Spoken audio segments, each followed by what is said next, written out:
말초동맥질환, 정맥류, 당뇨, 신경병증, 레이노 현상 이런 것들에 의해서 수족냉증이 나타났다면 사실 이제 이 근본 질환을 해결해야겠죠. 안녕하세요, 내과전문의 닥터케입니다. 손이나 발이 다른 부위, 다른 신체의 온도보다 유난히 찬 분들 계시죠? 저도 그런데요. 이렇게 손이 차가우면 다른 사람과 손을 잡거나 뭐 악수를 하거나, 저 같으면 아프신 거를 촉진 같은 걸 할 때 손이 너무 차갑기 때문에 환자분들이 깜짝 놀라시는 경우가 있어요. 자, 이렇게 손발의 끝부분이 다른 부위보다 유독 차가운 것, 이것을 수족냉증이라고 하죠. 수족냉증이 심한 경우는 손끝이나 발끝이 차갑고 저리거나 아리거나 뭐 이런 느낌까지 들기도 해요. 그죠? 그나마 한여름엔 날씨가 따뜻하기 때문에 좀 덜한데, 우리가 아무리 양말을 신고 장갑을 껴도 가을, 겨울이 되면 점점점 손발이 차가워지게 됩니다. 자, 그런데 이제 다른 질환 없이 정말 수족냉증만 있는 분들도 계시지만 어떤 질환 때문에 수족냉증이 생기는 경우도 있어요. 자, 그래서 오늘은 수족냉증을 일으키는 원인은 어떤 것들이 있고 어떻게 관리해야 조금이라도 나아질지 한번 알아보도록 할게요.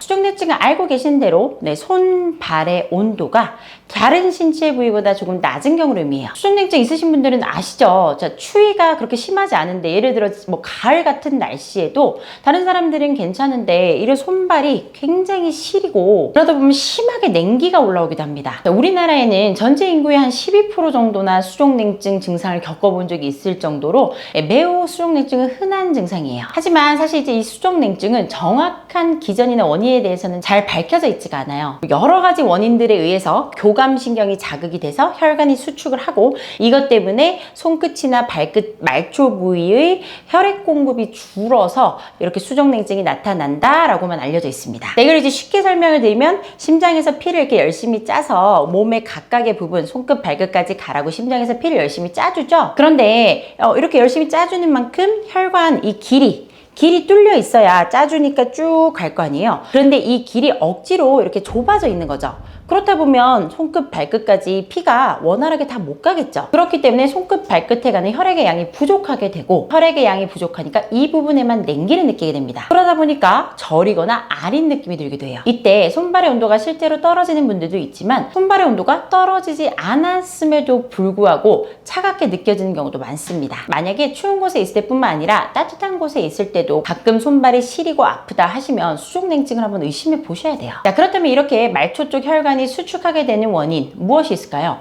물론 여러 가지가 있지만, 질환이 없는 건강한 상태에서는 주로 스트레스 때문에 혈관이 수축하는 경우가 많아요. 스트레스를 받게 되면 콜티솔이라는 호르몬이 몸 안에서 분비가 되는데, 이 스트레스 호르몬인 콜티솔은 말초 혈관을 수축시켜주는 역할을 합니다. 그리고 우리가 심리적으로 긴장하거나 흥분하게 되면 교감신경이라는 것이 활성화되면서 손과 발끝의 혈관이 수축되게 돼요. 그러면 당연히 수축되니까 수족냉증이 나타나겠죠. 자, 우리가 면접이나 시험 같은 걸 앞두거나 굉장히 긴장된 상황, 그런 상황에서 손발이 차가워지죠.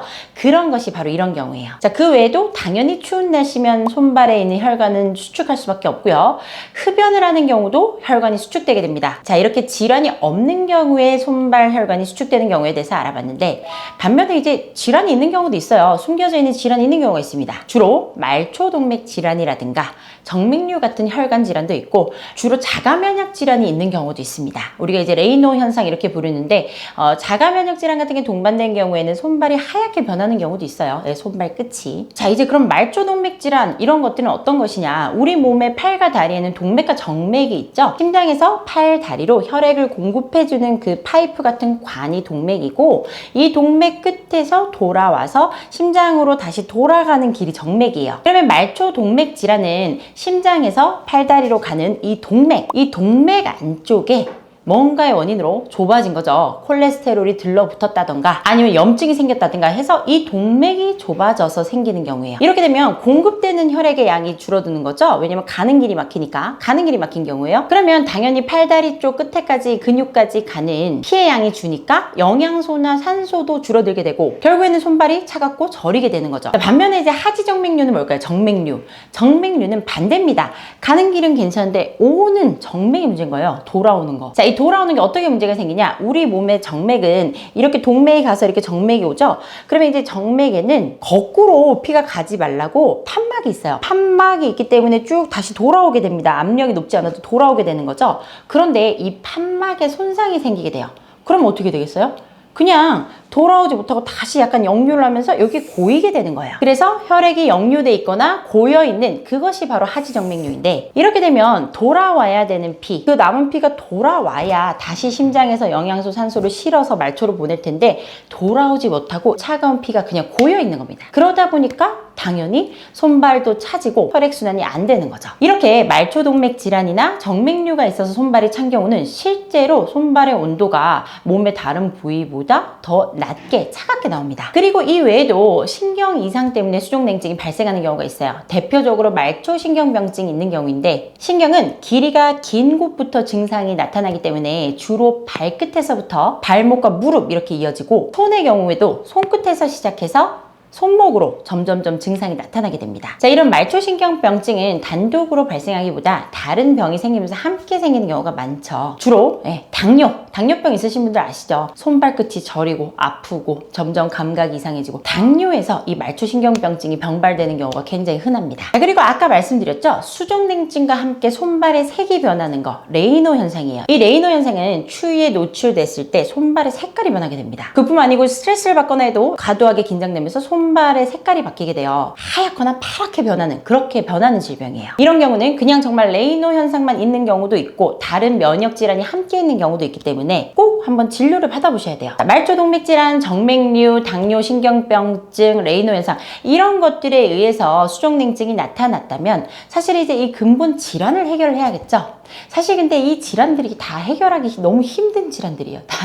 해결이 다 힘든 질환들인데, 그래도 어쨌든 원인을 아는 겁니다. 그죠? 원인을 아니까 이제 해결해 볼 수 있는 시도는 해볼 수 있는 거죠. 각각 뭐 해결책들이 있어요. 말초동맥 질환은 문제가 되는 혈관을 이렇게 넓혀주는 시술을 받는다던가, 아니면 이게 뭐 고지혈증이 심해져서 콜레스테롤이 쌓여서 그런 거라면 고지혈증 약이나 아스피린을 같이 먹는다던가, 이런 해결 방법이 있을 수 있고, 그리고 뭐 정맥류라면 정맥류 시술을 받는 경우도 있죠. 시술이 간단하니까 약을 먹는 경우도 있고요.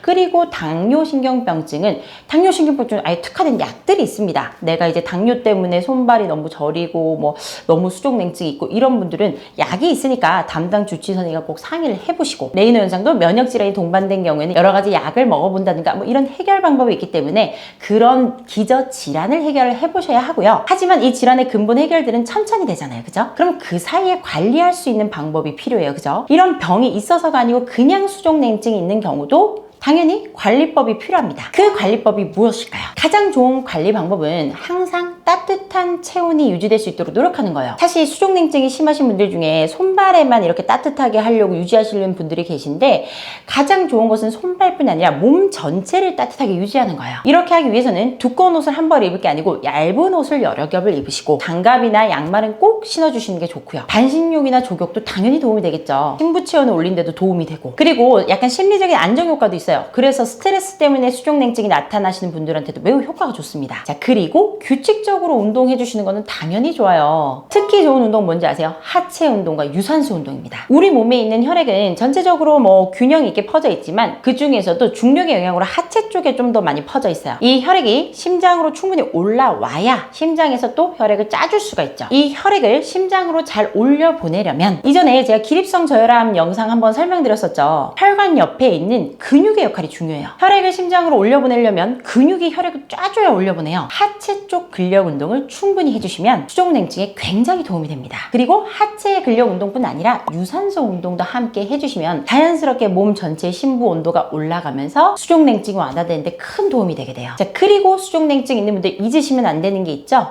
흡연입니다. 금연하셔야 돼요. 당뇨 환자들, 당뇨신경병증 특히 있으신 분들에게도 흡연은 금기. 말초동맥 질환도 흡연이 금기입니다. 이 담배에 들어있는 성분들이 혈관에 영향을 미치는 병이기 때문에 정말로 레이노 현상이 있으신 분들은 담배를 피우기 시작하면 손끝이 썩어 들어가고 새카맣게 되게 됩니다. 그렇게 영향을 끼칠 수 있기 때문에 금연은 필수예요. 아시겠죠?